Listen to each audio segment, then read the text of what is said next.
Well, Dudu, we are coming to you live from Pretoria. This is where unions, Fawu, Fawu, Giwusa and Saftu have actually just walked into the meeting with Minister Ebrahim Patel here on the ground just to discuss issues over what has been happening at Clover. We know very well that this seems to be a little bit of light at the end of the tunnel for Clover workers that have been on strike for almost 2 months. They are pinning their hopes now on government after various attempts to engage with the government to ensure that the government actually in any way intervenes where the strike action is concerned. Of course, they've raised issues with retrenchments at Clover. They've raised issues of ongoing closures of factories at Clover, and they're saying that the company Milko has actually misled the Competition Commission and the government when it was purchasing Clover. We know that Milko is a consortium of a company from Israel, and it bought Clover in 2019. And when it was buying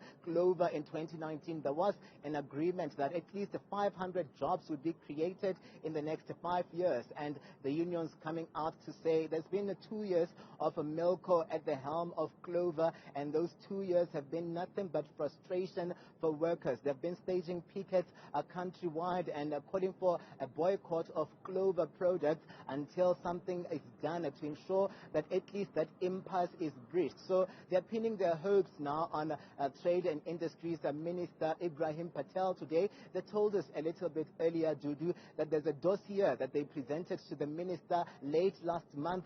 This dossier seems to contain all of the issues pertaining to the purchase and ongoing work at Milko and Clover companies countrywide. And some of those concerns or issues raised in that dossier is something that the minister is going to be ventilating with 3 delegates from Saftu, Giwusa and Fawu as they meet the minister.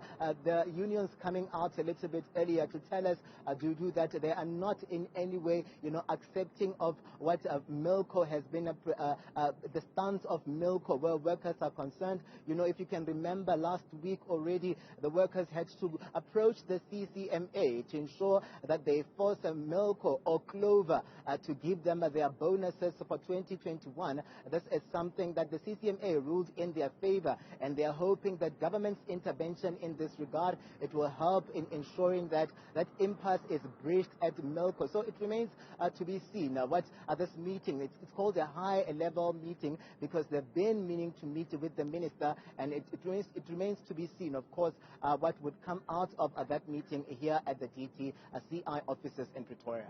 And we'll definitely get details as that meeting wraps up. Katlego Legodi on top of those developments for us. Thank you for that update.